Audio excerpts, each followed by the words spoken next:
And a couple of weeks ago was my first day back in the office.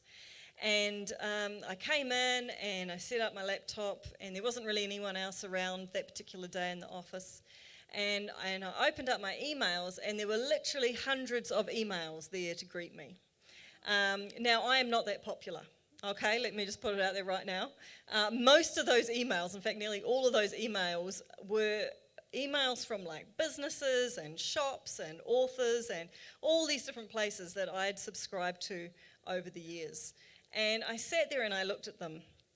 And Peter sort of has heart attacks sometimes when he looks at my inbox, because I confess I'm not one of those people who cleans out her inbox regularly. I just skim, don't need to open that, don't need to open that. I may have over 50,000 emails in my inbox, okay? So I do, I confess that. There we go. See, I am not alone, all right? But this particular day, I thought, enough is enough. Enough is enough, Anika. It is time to unsubscribe. And so I sat there, and I went through email after email, and I unsubscribed. And as we begin this year, I felt that it was a word for us, that it is time for us to pause and to reflect and to ask ourselves, what do we need to unsubscribe to at the beginning of this year? My message this morning is called Unsubscribe.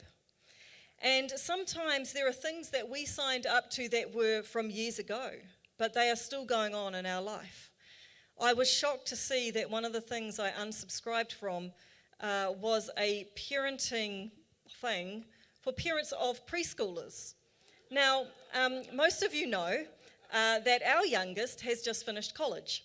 Okay, so it's been a long time since I needed parenting input on how to parent my preschoolers.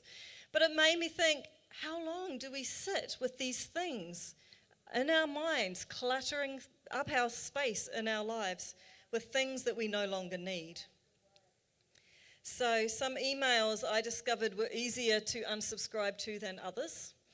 Some emails I could just go on to, and I just hit the unsubscribe, and it would say, thank you, you have successfully unsubscribed. I was like, that's great, thank you very much, I don't want to hear from you again. And then some of them you pressed unsubscribe, and then up came a screen and it said, are you sure you want to unsubscribe? And I was like, seriously? It took me a few minutes to find your very, very little print at the bottom of your email to ask me if I'd like to unsubscribe. I'm pretty sure I meant to press that button. And so I'm like, yes, I want to unsubscribe. And then there were other ones that I went to unsubscribe from. And up would come a list of all the different reasons of why I might want to unsubscribe. And then I would have to choose which reason it was that I was unsubscribing from it. There were things like, I use another email address. I never signed up for these emails. I've lost interest. And then there was this one which said, I can't remember signing up. And I laughed, because I thought, well, I seriously don't remember signing up for half of these, and maybe I didn't, to be quite fair. But I thought, again, how often do we sign up to things in our lives, and we don't even realize we're signing up to them? Maybe it was a friendship that's now turned into a toxic friendship that we're now a part of. Maybe it's a certain way of thinking, it's a mindset. And we signed up to it, and right in those early stages, we didn't know it would lead our thinking to particular ways which actually don't line up to the ways of God.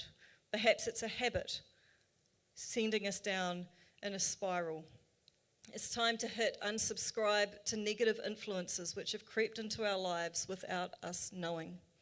And this morning I want us to turn to Luke chapter 13. We're going to have a look there at something that Jesus shares. But I think too often it's easy for us to avoid or ignore certain situations because we don't like confrontation. I don't like confrontation, I don't know about you. And so we just stay in these things longer than what we're meant to. But it's unhealthy, and we need to take a look at these things because we're too busy now expending energy and time on things we're not meant to be. So we need to look at what is dead in our lives that needs to be removed. And in Luke 13, we're looking at verses 6 to 9, and it says this. Then he, Jesus, told this parable. A man had a fig tree growing in his vineyard, and he went to look for fruit on it, but he did not find any. So he said to the man who took care of the vineyard, For 3 years now, I've been coming to look for fruit on this fig tree and haven't found any. Cut it down. Why should it use up the soil?" "Sir," the man replied, "leave it alone for 1 more year, and I'll dig around it and fertilize it. If it bears fruit next year, fine. If not, then cut it down." Now, I want us to start off by noting that this tree was planted in a vineyard. It was planted in good soil. It was planted in a field that had been set aside for this very purpose. It should be flourishing. It should be producing fruit, but it wasn't. And we can start off with things in our lives with the best of intentions. We can start off in a place which is healthy, and we might have said yes to something when we thought we could carry the weight of it. But as time goes on, we realize that nothing is being produced from that thing. We can think that it doesn't matter, that the tree looks okay, there's leaves on the tree, but the tree is actually taking up the place of where something very, very good could be, which would be producing fruit in our lives. So what's been sitting there in your life, stagnating and not producing any fruit? Now, when we lived at our old house, we had this huge orange tree in our backyard. And this orange tree was amazing because not only did it produce great tasting oranges, but it basically produced oranges nearly all year round. And we'd had it in there, it had probably been about 16 years of this orange tree producing amazing oranges. And then all of a sudden it got really diseased and branches of it began to die, and then it stopped producing fruit. And I remember we were looking at selling our house, and so when you go to sell your house, you begin looking at everything quite differently, right? You see all the flaws that you need to fix in your house. And so we were like, this tree really needs to go, because the tree's dead, but it is taking up all this space in our backyard. But for me, it was a bit sad saying goodbye to the tree, because the tree wasn't just a tree that produced fruit. It was a tree that held memories for me as well. Because every year when Pete's dad would come over from Australia, he would sit there and we'd see the big orange tree over our deck, and he would say to one of the kids, "Go outside and pick some oranges for Pampa, and I'll juice the oranges and we can have some fruit juice." And so the kids would go out with a bag and they'd pick the oranges and they'd bring them in and we'd juice the oranges, and we'd all sit around having orange juice. And so for me, the losing of this tree, it was tied up with these memories. But too often we don't let go of things that we need to. We don't let go of things that have died because we're so sentimental and we want to hold on to it for memory's sake. But actually it's time to let go of that thing. And in this case, this tree that Jesus is talking about, it wasn't producing fruit either, like our orange tree. And the response from the man was to cut the fig tree down. And that was fair enough. It wasn't doing what it was created to do. But the very wise gardener in this case said, give it a bit more time, dig around it, fertilize it, and give it 1 more year. Put a date on the calendar and see whether it's produced fruit by then.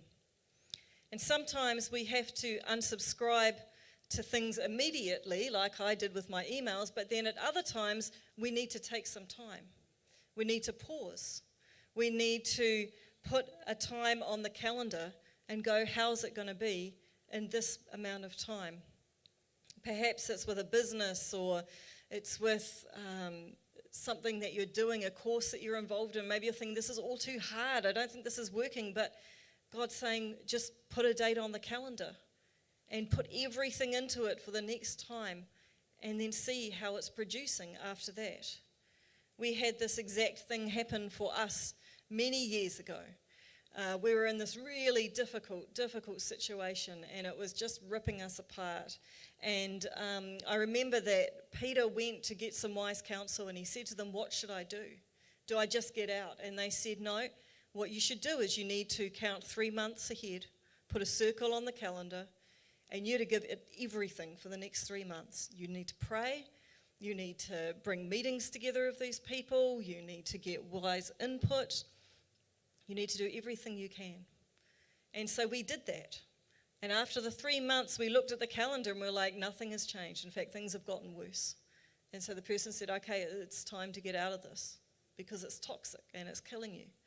And so we stepped out of it, and it was the catalyst for a whole lot of things changing in our lives and it was really good for us. But it was a hard thing to do. But I wonder how many of you here today, maybe there's something going on in your life and you've been holding on to it, but you're not sure whether to let go of it. I want to encourage you, maybe you need to mark it on the calendar. Give it 1 more year. Give it 2 more months. Give it 4 more weeks. What is it that God is saying to you today? We need wisdom with things. We need to have wisdom to know whether we're to leave that thing straight away or give it a bit more time. Time enables opportunity for growth, but other times things are so unhealthy that we have to let go of it straight away. There was another time that Jesus saw a fig tree and it wasn't producing figs, and he literally just cursed it and it died. Right there on the spot. You might think, well, that's a bit rough. But Jesus was like, this thing is taking up space where something good could be produced. And there's some things that we do need to consider, I believe, hitting unsubscribe to straight away. And there's 3 specific ones I'm going to share this morning. And the first one is, I believe we need to unsubscribe to stress. Unsubscribe to stress. It is amazing what becomes normal in our life, isn't it? The things that we just keep letting tick over in our lives, even though they're causing us such great stress. Do you have a stressful lifestyle? Or are you choosing to have margin and rest? Because you get to choose. You get to choose whether you have margin in your day or margin in your week, so that if things crop up, so if an emergency happens, it's not going to destroy you and freak you out completely, because you've got some margin. You've got some give and take to be able to handle these things. Sometimes God brings along opportunities for us. And I realized this years ago. I would plan my day to the minute almost. Like my weeks are planned, right? Like someone wants to see me, I'm like, well, between 2 and 4 on that day, I will be free. Everything is planned to the hour. And I realized years ago that if things cropped up, I didn't have time for them. I didn't have space for them. But sometimes the things that cropped up were God opportunities. And so it's good for us to have margin for that reason too, as well as for the point that it takes stress off us. Do you take time out for yourself, for refreshment, for replenishment, for time with God? Do you give yourself permission to have time off to be with your family? Or does your time get filled up by the urgent? We need to unsubscribe to the busyness in our homes. You know, I was reading just the other week from a parenting expert who was talking about their concern for burnout in children. And they were saying it was the result of being involved in so many scheduled activities, all done for noble reasons to give kids opportunities to be involved in many things. Yet those activities are the very reason that families are being distracted from what is truly important and being worn down in the process. Is it time to unsubscribe to some good things that are keeping your family from the best things that you could have? It's also time to cancel out noise that we have going on in our minds from technology and social media. We do not need to be connected all the time to other people and their thoughts and opinions. We need to turn some notifications off.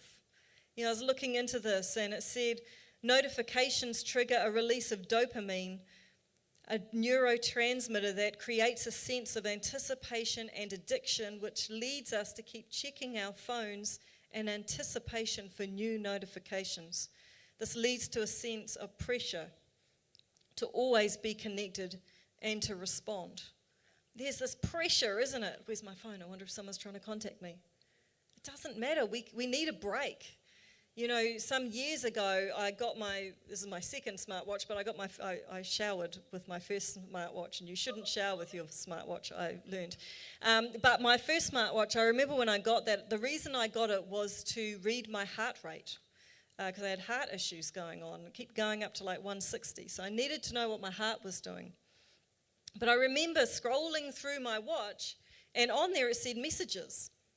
And I thought, I could get all my messages from my phone, could come up on my wrist. And then I felt the slight sense of panic. And I thought, I don't want that. I don't need people connected to my arm. I just don't need that. And I know some people do have that, and I know it's really helpful for you. And if you can manage that, then that's really good. But I just want to say, work out what is good for you. Work out what is healthy for you. Work out what is bringing stress into your life and turn the notifications off if you need to. We need space in this world. Consider this week how you can unsubscribe from stress. The second one this morning, we need to unsubscribe from drama. You know, we do not need to live a life of drama. We all have challenges in our lives, and the Bible says we will have trials. That is to be expected. Jesus said that. But we do not need to be falling from one drama to another. Some people live their life like they are a cast person on Shortland Street or Coronation Street or any other street that you may see on the television screen. And it's stressful and it's full on and there's just so much drama. And they just get over one thing and then there's another thing and then there's another thing. And I just want us to pause and especially ask ourselves, do we need to get involved in that drama? If it is not our own drama, then are we meant to be stepping into that other person's drama? You know, we have this saying in our family, and it might sound really terrible when I say it, but let me explain it.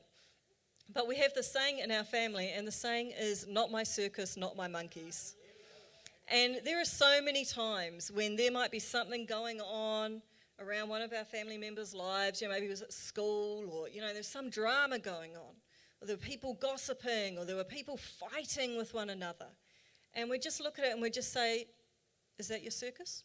Not my circus, not my monkeys.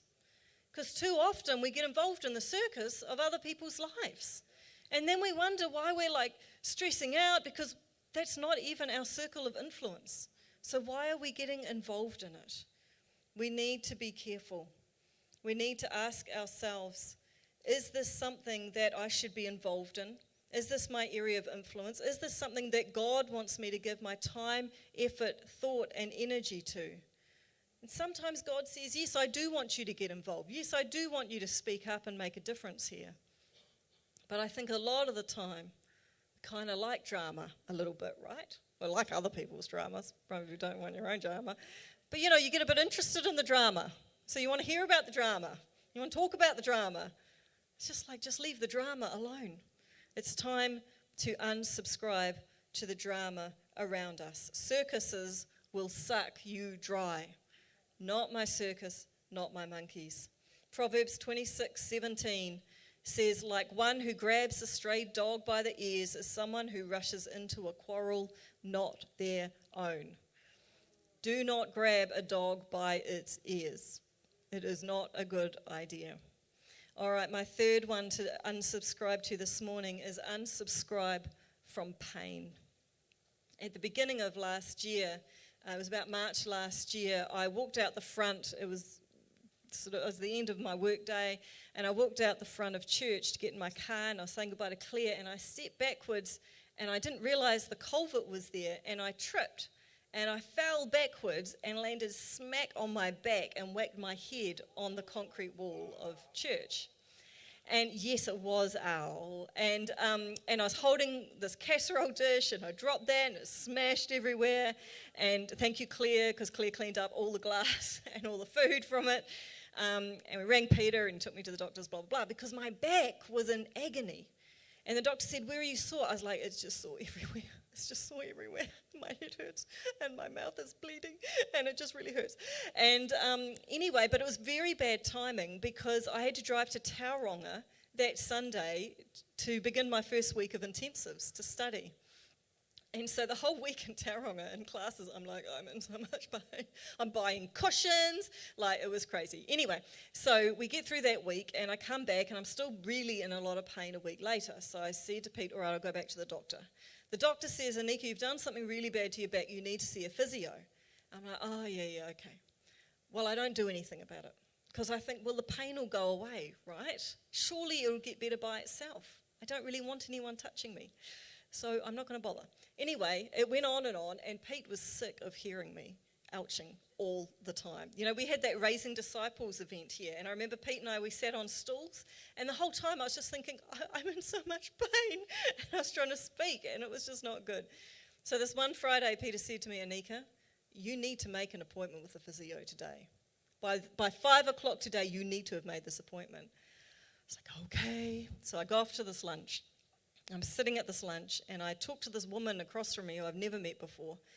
And I say, what do you do? And she says, I'm a physio. And I'm like, thank you, Jesus. And I said, well, that's great, because I need to make an appointment with the physio today. And she's like, great. So she pulls out her phone. So a week later, I'm sitting there in her office, and we talk. Within 5 minutes, she'd done something, moved something back into place in my lower back, and my lower back was all good. My upper back was in pain for months, but my lower back was fixed. And she actually said to me, Anika, when you told me at lunch what was wrong, I thought I could take you into the other room right then and fix it for you. But you might think that was weird. I said, yes, I would have thought that was weird because we'd never met before. So, not to mention what the staff might wonder. But anyway, the point is, I went on for weeks with that pain. And I wonder how often we carry pain around with us. God's like, I just want to heal you. I just want you to bring it to me. That hurt, that thing that happened years ago, and you're still carrying it, you're still holding on to it.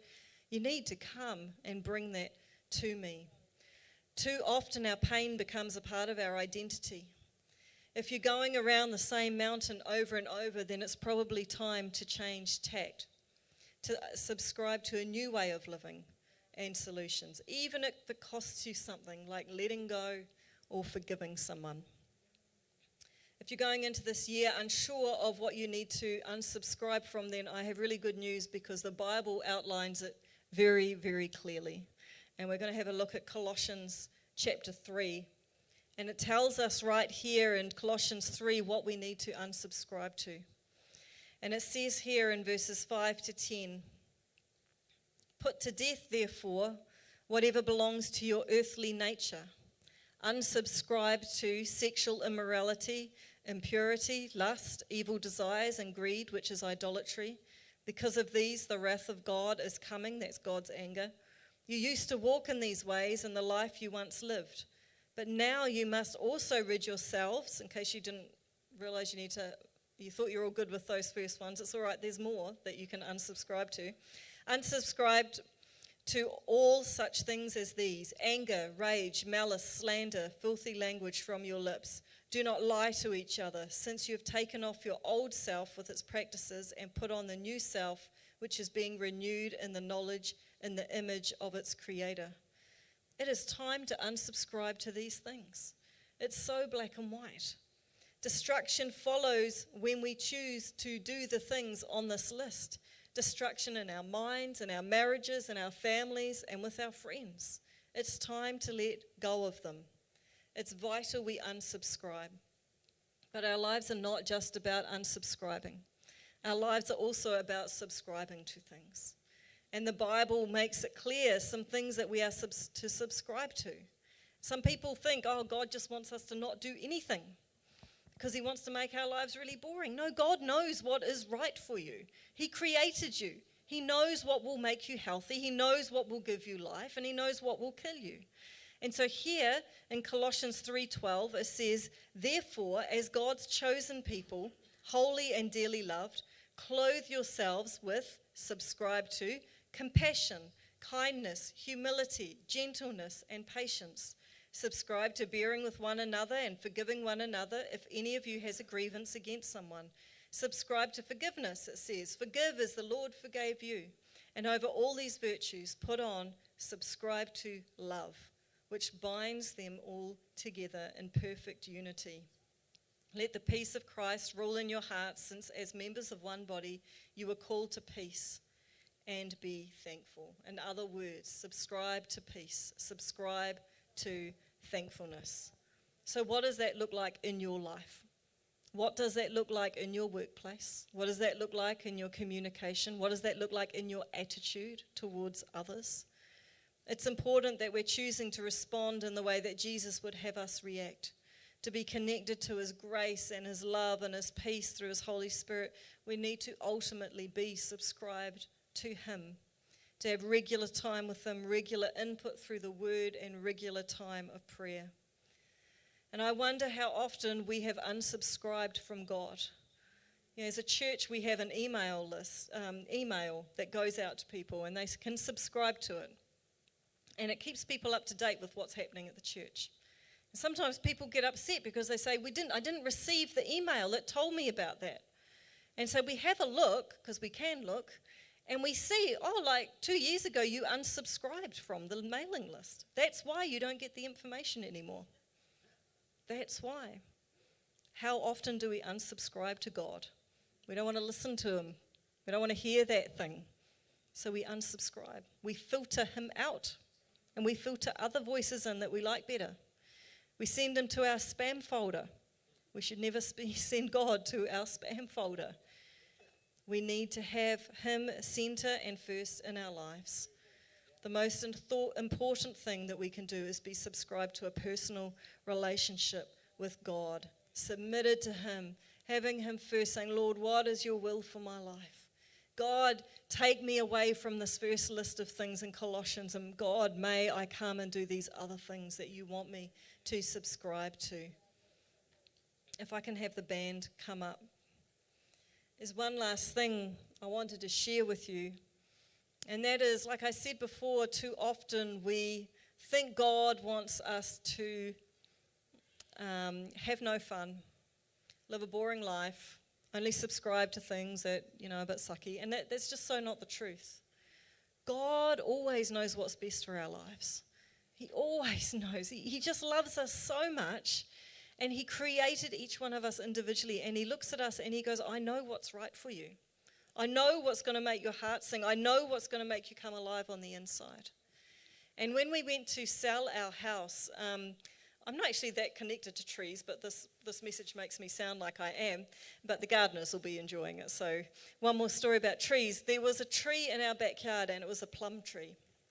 And it was huge. And every January we got hundreds of plums off it. Well, one year we would. The next year you'd get 6.